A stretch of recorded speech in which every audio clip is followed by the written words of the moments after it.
নমস্কার বন্ধুরা, আমি প্রীতি। জলছবি গল্পের আসরে আপনাদের সকলকে স্বাগত জানাই। আজ আপনারা শুনবেন কবিগুরু রবীন্দ্রনাথ ঠাকুরের লেখা একটি ছোট গল্প দিদি। তার আগে বলে রাখি, প্রত্যেক মঙ্গলবার এবং শনিবার ঠিক রাত 9টায় জলছবিতে নতুন গল্প আপনারা শুনতে পাবেন। আর সেই জন্য ঝটপট জলছবি চ্যানেলটিকে সাবস্ক্রাইব করে দিন। চলুন তাহলে আর বেশি দেরি না করে শুরু করা যাক আজকের গল্প দিদি।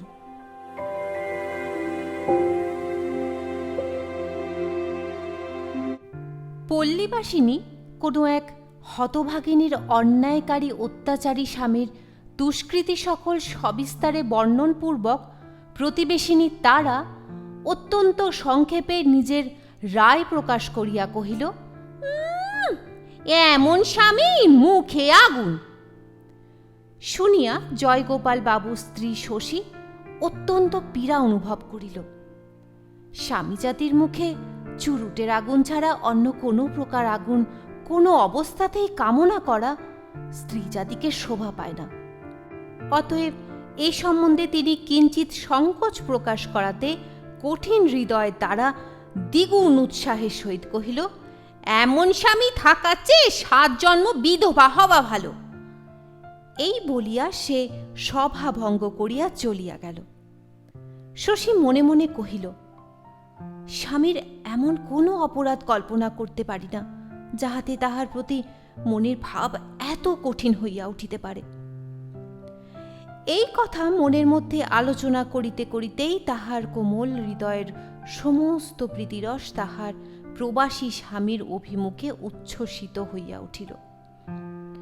শয্যাতলে তাহার স্বামী যে অংশে শয়ন করিত সেই অংশের উপর বাহু প্রসারণ করিয়া পড়িয়া শূন্য বালিশকে চুম্বন করিল। বালিশের মধ্যে স্বামীর মাথার আঘ্রাণ অনুভব করিল এবং দ্বাররুদ্ধ করিয়া কাঠের বাক্স হইতে স্বামীর একখানি বহুকালের লুপ্ত প্রায় ফটোগ্রাফ এবং হাতের লেখা চিঠিগুলি বাহির করিয়া বসিল। সেদিনকার নিস্তব্ধ মধ্যাহ্ন এই রূপে নিভৃত কক্ষে নির্জন চিন্তায়, পুরাতন স্মৃতিতে এবং বিষাদের অশ্রুজলে কাটিয়া গেল। শশীকলা এবং জয়গোপালের যে নবদাম্পত্য তাহা নহে, বাল্যকালে বিবাহ হইয়াছিল, ইতিমধ্যে সন্তানাদিও হইয়াছে। উভয় বহুকাল একত্রে অবস্থান করিয়া নিতান্ত সহজ সাধারণভাবেই দিন কাটিয়াছে। কোনো পক্ষেই অপরিমিত প্রেমোচ্ছ্বাসের কোনো লক্ষণ দেখা যায় নাই। প্রায় 16 বৎসর একাদিক্রমে অবিচ্ছেদে যাপন করিয়া হঠাৎ কর্মবশে তাহার স্বামী বিদেশে চলিয়া যাওয়ার পর শশীর মনে একটা প্রবল প্রেমাবেগ জাগ্রত হইয়া উঠিল। বিরহের দ্বারা বন্ধনে যতই টান পড়িল, কোমল হৃদয়ে প্রেমের ফাঁস ততই শক্ত করিয়া আঁটিয়া ধরিল। ঢিলা অবস্থায় যাহার অস্তিত্ব অনুভব করিতে পারে নাই, এখন তাহার বেদনা টনটন করিতে লাগিল। তাই আজ এতদিন পরে এত বয়সে ছেলের মা হইয়া শশী বসন্ত মধ্যাহ্নে নির্জন ঘরে বিরহ শয্যায় উন্মেষিত যৌবনা নববধূর সুখ স্বপ্ন দেখিতে লাগিল। যে প্রেম অজ্ঞাতভাবে জীবনের সম্মুখ দিয়া প্রবাহিত হইয়া গিয়াছে, সহসা আজ তাহারই কলগীতি শব্দে জাগ্রত হইয়া মনে মনে তাহারই উজান বাহিয়া দুই তীরে বহু দূরে অনেক সোনার পুরী, অনেক কুঞ্জবন দেখিতে লাগিল। কিন্তু সেই অতীত সুখ সম্ভাবনার মধ্যে এখন আর পদার্পণ করিবার স্থান নাই। মনে করিতে লাগিল, হেইবার যখন স্বামীকে নিকটে পাইব, তখন জীবনকে নীরস এবং বসন্তকে নিষ্ফল হইতে দিব না। কতদিন কতবার তুচ্ছ তর্কে সামান্য কলহে স্বামীর প্রতি সে উপদ্রব করিয়াছে, আজ অনুতপ্ত চিত্তে একান্ত মনে সংকল্প করিল, আর কখনোই সে অসহিষ্ণুতা প্রকাশ করিবে না, স্বামীর ইচ্ছায় বাধা দিবে না, স্বামীর আদেশ পালন করিবে। প্রীতিপূর্ণ নম্র হৃদয়ে স্বামীর ভালো মন্দ সমস্ত আচরণ সহ্য করিবে, কারণ স্বামী সর্বস্ব, স্বামী প্রিয়তম, স্বামী দেবতা। অনেকদিন পর্যন্ত শশীকলা তাহার পিতামাতার একমাত্র আদরের কন্যা ছিল।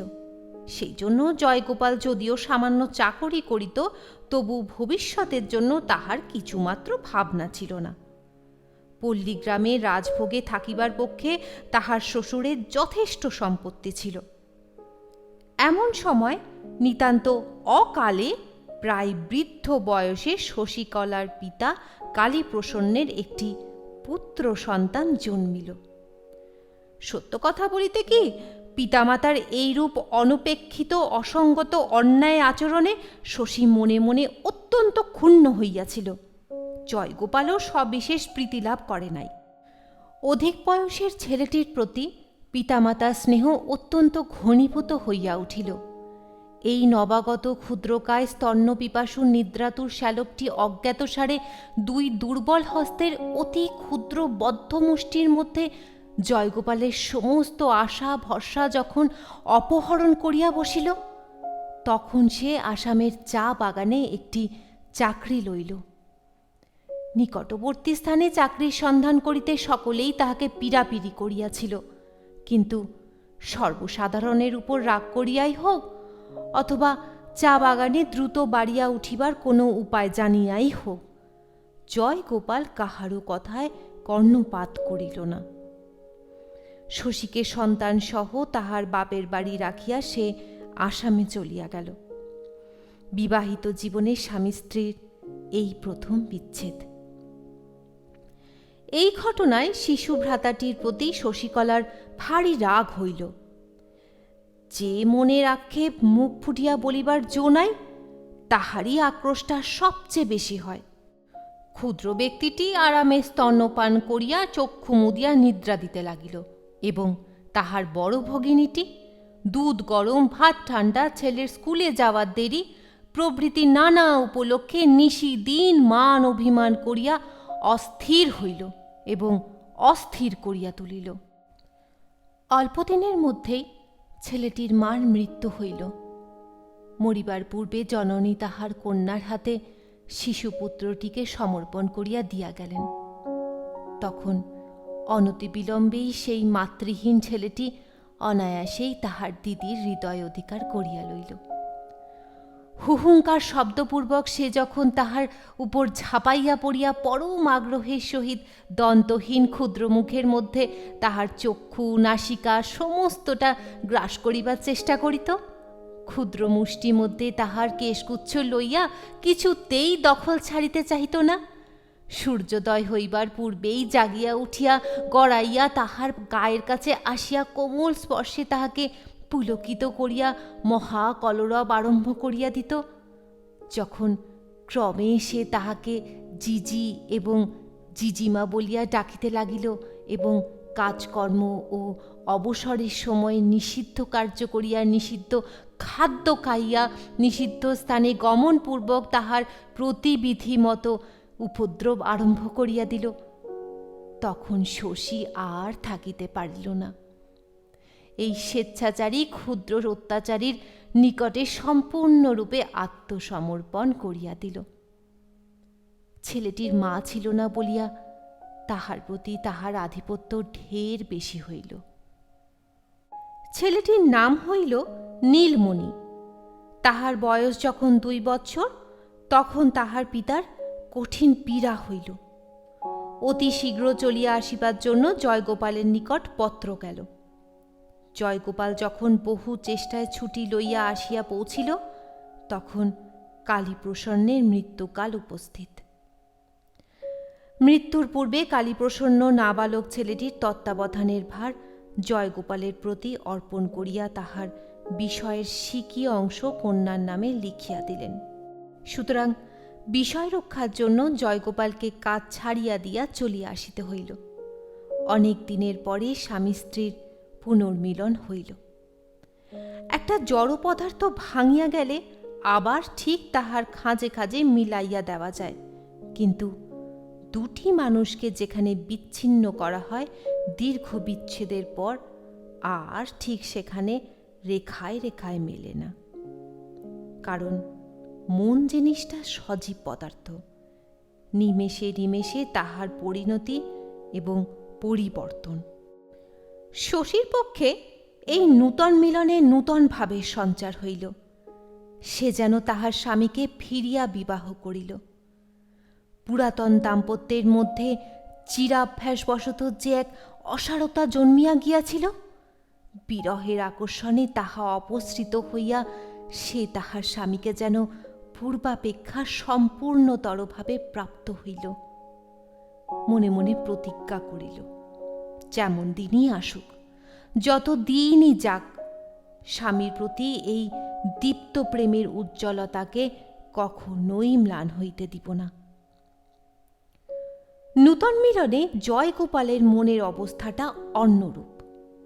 পূর্বে যখন উভয় অবিচ্ছেদে একত্র ছিল, যখন স্ত্রীর সহিত তাহার সমস্ত স্বার্থের এবং বিচিত্র অভ্যাসের ঐক্যবন্ধন ছিল, স্ত্রী তখন জীবনের একটি নিত্য সত্য হইয়াছিল।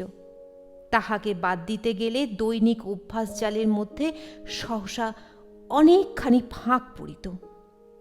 এই জন্য বিদেশে গিয়া জয়গোপাল প্রথম প্রথম অগাধ জলের মধ্যে পড়িয়াছিল, কিন্তু ক্রমে ক্রমে তাহার সেই অভ্যাস বিচ্ছেদের মধ্যে নূতন অভ্যাসের তালি লাগিয়া গেল। কেবল তাহাই নহে, পূর্বে নিতান্ত নিশ্চেষ্ট নিশ্চিন্তভাবে তাহার দিন কাটিয়া যাইত। মাঝে 2 বৎসর অবস্থা উন্নতি চেষ্টা তাহার মনে এমন প্রবলভাবে জাগিয়া উঠিয়াছিল যে তাহার মনের সম্মুখে আর কিছুই ছিল না। এই নূতন নেশার তীব্রতার তুলনায় তাহার পূর্ব জীবন বস্তুহীন ছায়ার মতো দেখাইতে লাগিল। স্ত্রীলোকের প্রকৃতিতে প্রধান পরিবর্তন ঘটায় প্রেম, এবং পুরুষের ঘটায় দুশ্চেষ্টা। জয়গোপাল 2 বৎসর পরে আসিয়া অবিকল তাহার পূর্ব স্ত্রীটিকে ফিরিয়া পাইল না। তাহার স্ত্রীর জীবনে শিশু শ্যালকটি একটা নূতন পরিসর বৃদ্ধি করিয়াছে। এই অংশটি তাহার পক্ষে সম্পূর্ণ অপরিচিত। এই অংশে স্ত্রীর সহিত তাহার কোনো যোগ নাই। স্ত্রী তাহাকে আপনার এই শিশু স্নেহের ভাগ দিবার অনেক চেষ্টা করিত, কিন্তু ঠিক কৃতকার্য হইত কিনা বলিতে পারি না। শশী নীলমণিকে কোলে করিয়া আনিয়া হাস্যমুখে তাহার স্বামীর সম্মুখে ধরিত। নীলমণি প্রাণপণে শশীর গলা জড়াইয়া ধরিয়া তাহার কাঁধে মুখ লুকাইত, কোন প্রকার কুটুম্বিতার খাতির মানিত না। শশীর ইচ্ছা তাহার এই ক্ষুদ্র ভ্রাতাটি যত প্রকার মন ভুলাইবার বিদ্যায়ত্ত আছে সবগুলি জয়গোপালের নিকট প্রকাশ হয়, কিন্তু জয়গোপালও সেজন্য বিশেষ আগ্রহ অনুভব করিত না, এবং শিশুটিও বিশেষ উৎসাহ দেখাইত না। জয়গোপাল কিছুতেই বুঝিতে পারিত না এই কৃশকায় বৃহৎ মস্তক গম্ভীর মুখ শ্যামবর্ণ ছেলেটার মধ্যে এমন কি আছে যে জন্য তাহার প্রতি এতটা স্নেহের অপব্যয় করা হইতেছে। ভালোবাসার ভাবগতিক মেয়েরা খুব চট করিয়া বোঝে। শশী অবিলম্বেই বুঝিল জয়গোপাল নীলমণির প্রতি বিশেষ অনুরক্ত নহে। তখন ভাইটিকে সে বিশেষ সাবধানে আড়াল করিয়া রাখিত। স্বামীর স্নেহহীন বিরাগ দৃষ্টি হইতে তাহাকে তফাতে তফাতে রাখিতে চেষ্টা করিত। এই রূপে ছেলেটি তাহার গোপন যত্নের ধন, তাহার একলার স্নেহের সামগ্রী হইয়া উঠিল। সকলেই জানেন, স্নেহ যত গোপনের, যত নির্জনের হয়, ততই প্রবল হইতে থাকে। নীলমণি কাঁদিলে জয়গোপাল অত্যন্ত বিরক্ত হইয়া উঠিত। এই জন্য শশী তাহাকে তাড়াতাড়ি বুকের মধ্যে চাপিয়া সমস্ত প্রাণ দিয়া বুক দিয়া তাহার কান্না থামাইবার চেষ্টা করিত। বিশেষত নীলমণির কান্নায় যদি রাত্রে তাহার স্বামীর ঘুমের ব্যাঘাত হইত এবং স্বামী এই ক্রন্দন পরায়ণ ছেলেটার প্রতি অত্যন্ত হিংস্রভাবে ঘৃণা প্রকাশপূর্বক জর্জর চিত্তে গর্জন করিয়া উঠিত, তখন শশী যেন অপরাধিনীর মতো সংকুচিত শশব্যস্ত হইয়া পড়িত। তৎক্ষণাৎ তাহাকে কোলে করিয়া দূরে লইয়া গিয়া একান্ত সানুনয় স্নেহের স্বরে সোনা আমার, ধন আমার, মানিক আমার বলিয়া ঘুম পাড়াইতে থাকিত। ছেলেতে ছেলেতে নানা উপলক্ষে ঝগড়া বিবাদ হইয়াই থাকে। পূর্বে এরূপ স্থলে শশী নিজের ছেলেদের দণ্ড দিয়া ভাইয়ের পক্ষ অবলম্বন করিত, কারণ তাহার মা ছিল না। এখন বিচারকের সঙ্গে সঙ্গে দণ্ডবিধির পরিবর্তন হইল। এখন সর্বদাই নিরপরাধে এবং অবিচারে নীলমণিকে কঠিন দণ্ড ভোগ করিতে হইত। সেই অন্যায় শশীর পক্ষে শেলের মতো বাজিত। তাই সে দণ্ডিত ভ্রাতাকে ঘরে লইয়া গিয়া মিষ্ট দিয়া, খেলনা দিয়া, আদর করিয়া, চুমো খাইয়া শিশুর আহত হৃদয় যথাসাধ্য সান্ত্বনা বিধান করিবার চেষ্টা করিত। ফলত দেখা গেল, শশী নীলমণিকে যতই ভালোবাসে, জয়গোপাল নীলমণির প্রতি ততই বিরক্ত হয়। আবার জয়গোপাল নীলমণির প্রতি যতই বিরাগ প্রকাশ করে, শশী তাহাকে ততই স্নেহসুধায় অভিষিক্ত করিয়া দিতে থাকে।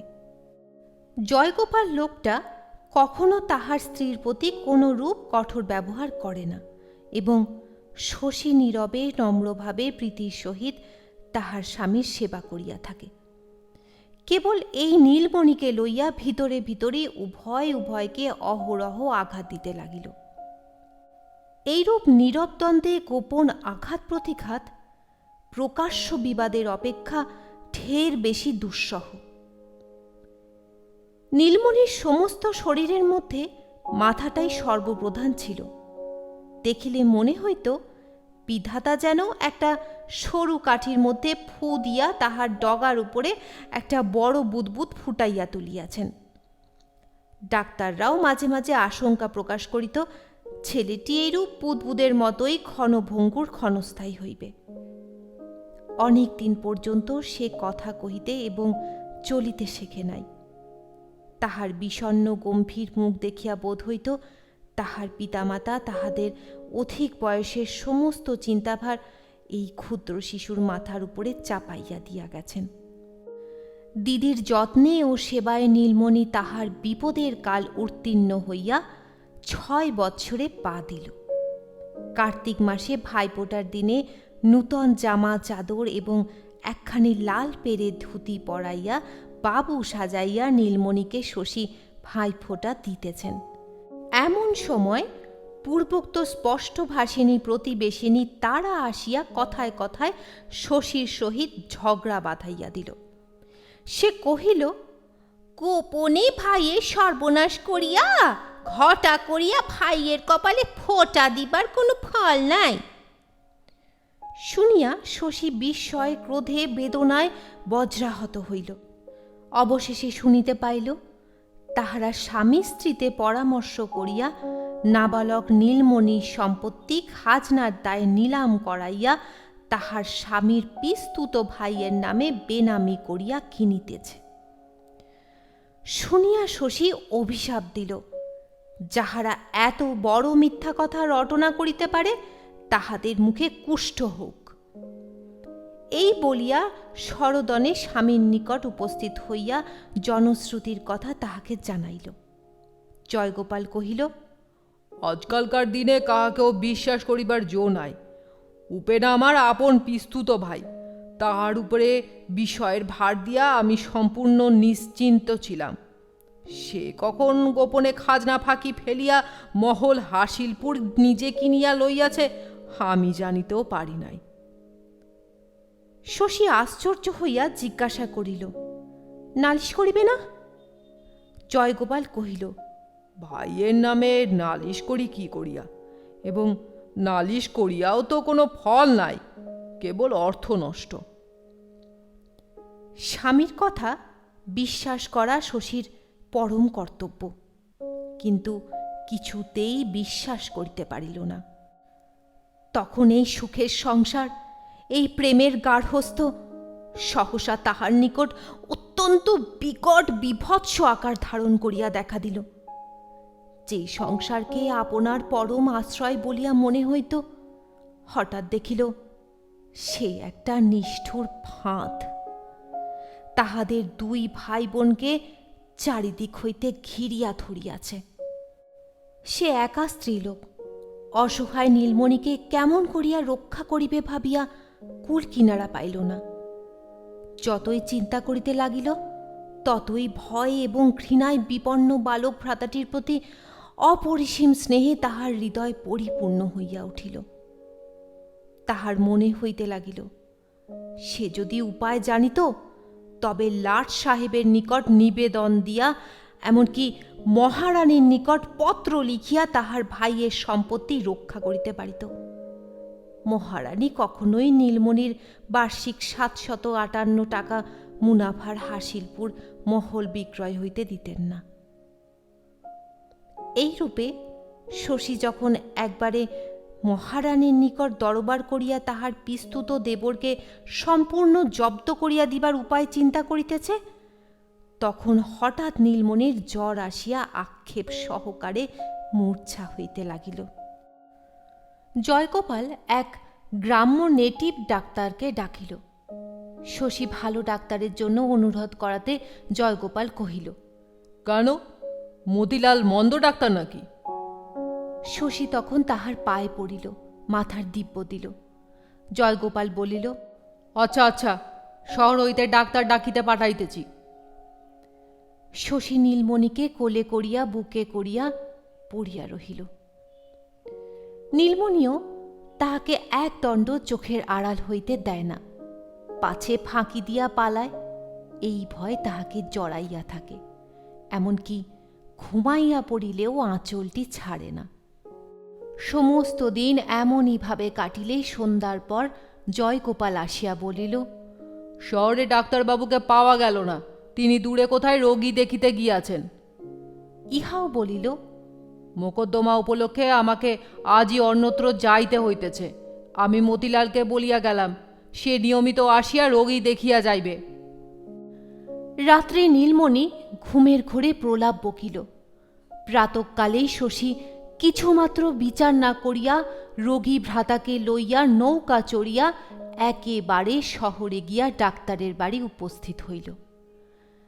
ডাক্তার বাড়িতেই আছেন, শহর ছাড়িয়া কোথাও যান নাই। ভদ্র স্ত্রীলোক দেখিয়া তিনি তাড়াতাড়ি বাসা ঠিক করিয়া একটি প্রাচীন বিধবার তত্ত্বাবধানে শশীকে প্রতিষ্ঠিত করিয়া দিলেন এবং ছেলেটির চিকিৎসা আরম্ভ করিলেন। পরদিনই জয়গোপাল আসিয়া উপস্থিত। ক্রোধে অগ্নিমূর্তি হইয়া স্ত্রীকে তৎক্ষণাৎ তাহার সহিত ফিরিতে অনুমতি করিল। স্ত্রী কহিল, আমাকে যদি কাটিয়া ফেল, তবু আমি এখন ফিরিব না। তোমরা আমার নীলমণিকে মারিয়া ফেলিতে চাও। উহার মা নাই, বাপ নাই, আমি ছাড়া উহার আর কেহ নাই। আমি উহাকে রক্ষা করিব। জয়গোপাল রাগিয়া কহিল, তবে এইখানেই থাকো, তুমি আর আমার ঘরে ফিরিও না। শশী তখন প্রদীপ্ত হইয়া উঠিয়া কহিল, ঘর তোমার কি? আমার ভাইয়ের তো ঘর। জয়গোপাল কহিল, আচ্ছা, সে দেখা যাইবে। পাড়ার লোকে এই ঘটনায় কিছুদিন খুব আন্দোলন করিতে লাগিল। প্রতিবেশিনী তারা কহিল, স্বামীর সঙ্গে ঝগড়া করিতে হয়, ঘরে আসিয়া কর না বাপু, ঘর ছাড়িয়া যাইবার আবশ্যক কি? হাজার হোক, স্বামী তো বটে। সঙ্গে যাহা টাকা ছিল সমস্ত খরচ করিয়া গহনাপত্র বেচিয়া শশী তাহার ভাইকে মৃত্যুমুখ হইতে রক্ষা করিল। তখন সে খবর পাইল, দাঁড়ে গ্রামে তাহাদের যে বড় জোত ছিল, যে জোতের উপরে তাহাদের বাড়ি, নানা রূপে যাহার আয় প্রায় বার্ষিক ১,৫০০ টাকা হইবে, সেই জোতটি জমিদারের সহিত যোগ করিয়া জয়গোপাল নিজের নামে খারিজ করিয়া লইয়াছে। এখন বিষয়টি সমস্তই তাহাদের, তাহার ভাইয়ের নহে। ব্যামো হইতে সারিয়া উঠিয়া নীলমণি করুণ স্বরে বলিতে লাগিল, দিদি, বাড়ি চলো।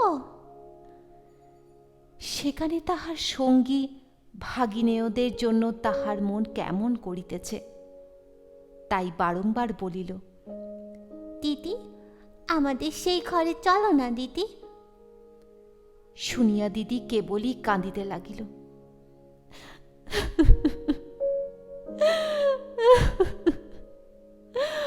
আমাদের ঘর, আমাদের ঘর আর কোথায়?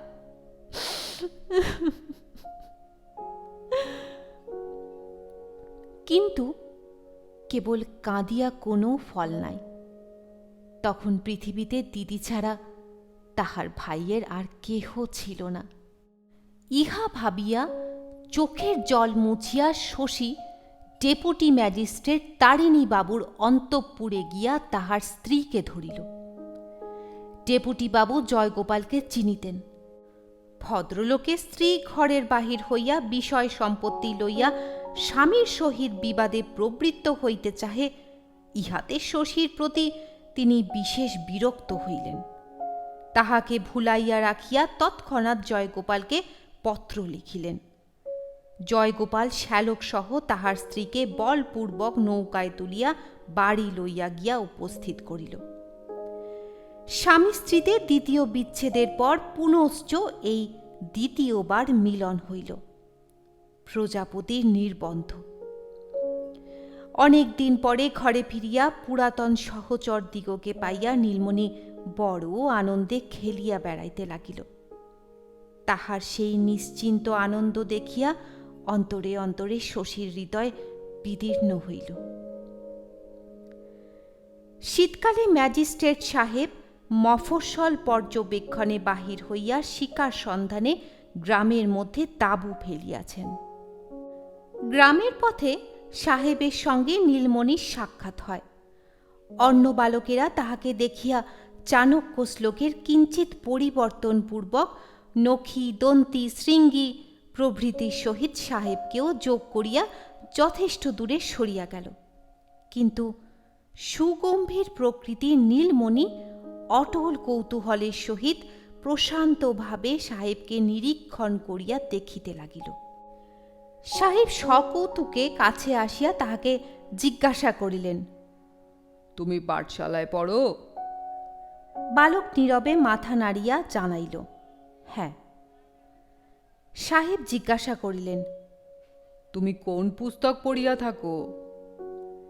নীলমণি পুস্তক শব্দের অর্থ না বুঝিয়া নিস্তব্ধভাবে ম্যাজিস্ট্রেটের মুখের দিকে চাহিয়া রহিল। ম্যাজিস্ট্রেট সাহেবের সহিত এই পরিচয়ের কথা নীলমণি অত্যন্ত উৎসাহের সহিত তাহার দিদির নিকট বর্ণনা করিল। মধ্যাহ্নে চাপকান, প্যান্টুলুন, পাগড়ি পরিয়া জয়গোপাল ম্যাজিস্ট্রেটকে সেলাম করিতে গিয়াছে। অর্থী, প্রত্যর্থী, চাপরাশি, কনস্টেবলের চারিদিক লোকারণ্য। সাহেব গরমের ভয়ে তাঁবুর বাহিরে খোলা ছায়ায় ক্যাম্প টেবিল পাতিয়া বসিয়াছেন এবং জয়গোপালকে চৌকিতে বসাইয়া তাহাকে স্থানীয় অবস্থা জিজ্ঞাসা করিতেছিলেন।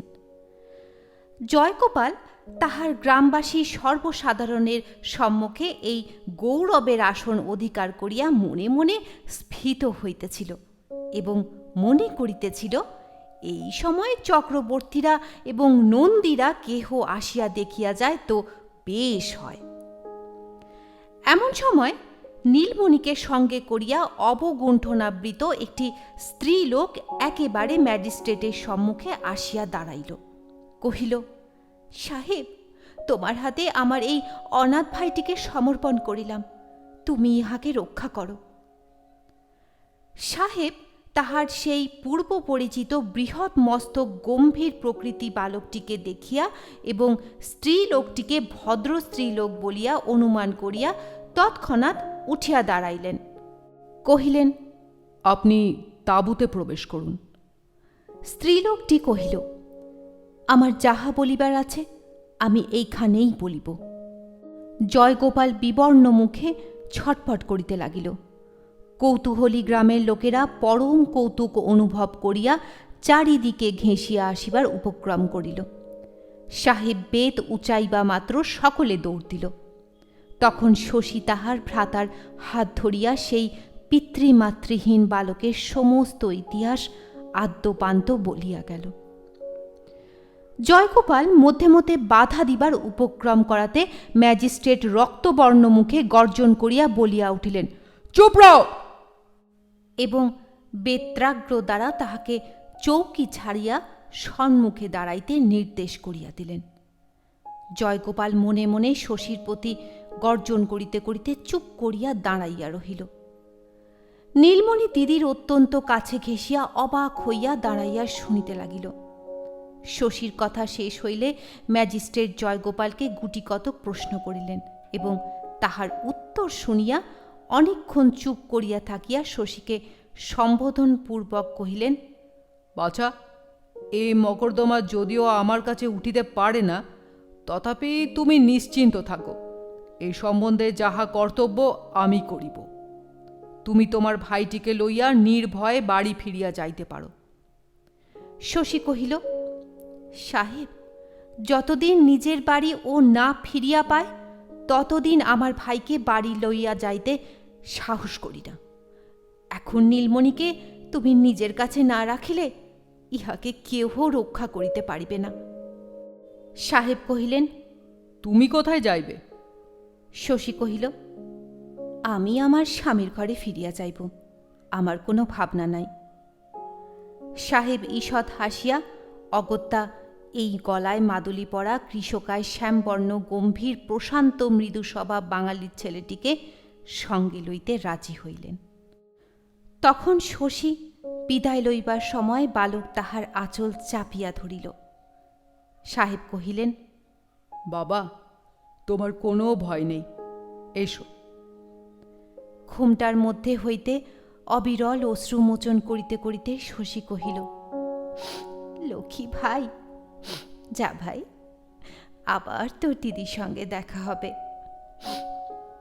এই বলিয়া তাহাকে আলিঙ্গন করিয়া তাহার মাথায় পিঠে হাত বুলাইয়া কোনো মতে আপন অঞ্চল ছাড়াইয়া তাড়াতাড়ি সে চলিয়া গেল। অমনি সাহেব নীলমণিকে বাম হস্তের দ্বারা বেষ্টন করিয়া ধরিলেন।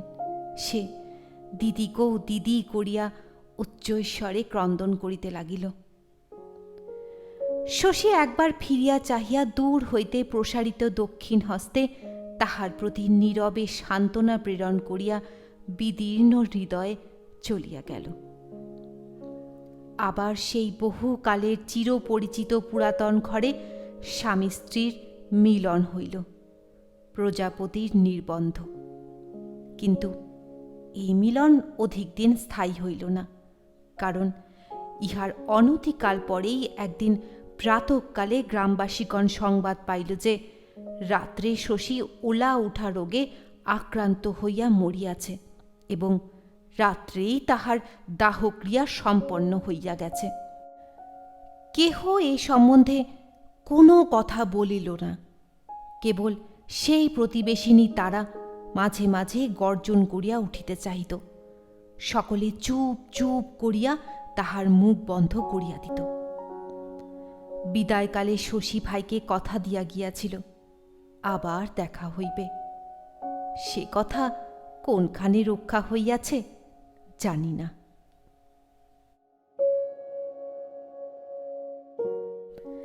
এতক্ষণ শুনছিলেন কবিগুরু রবীন্দ্রনাথ ঠাকুরের লেখা একটি ছোট গল্প, দিদি। আশা করি গল্পটি সকলের খুব ভালো লেগেছে। আবারও আর একবার মনে করে দিই, প্রত্যেক মঙ্গলবার এবং শনিবার ঠিক রাত 9টায় জলছবিতে আপনারা নতুন নতুন গল্প শুনতে পাবেন। তাই অবশ্যই জলছবি চ্যানেলটিকে সাবস্ক্রাইব করে রাখুন এবং বেল আইকনটি অবশ্যই প্রেস করে রাখবেন। আজকের মতো আসি তাহলে, ধন্যবাদ।